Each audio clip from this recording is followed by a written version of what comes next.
दिक्कत और कैसे निकली हमारा से कंपटीशन।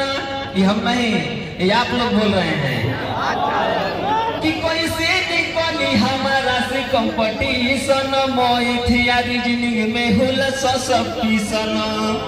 जब आदित्य रंजन सर आएंगे तो एक बात बोलना चाहेंगे कि वीडियो बनाई ली हो या अपना मोबाइल में हो। आदित्य रंजन सर जी पढ़ाई ना आए हाय हाय कि सर जी पढ़ाई ना गजब इस टाइम में।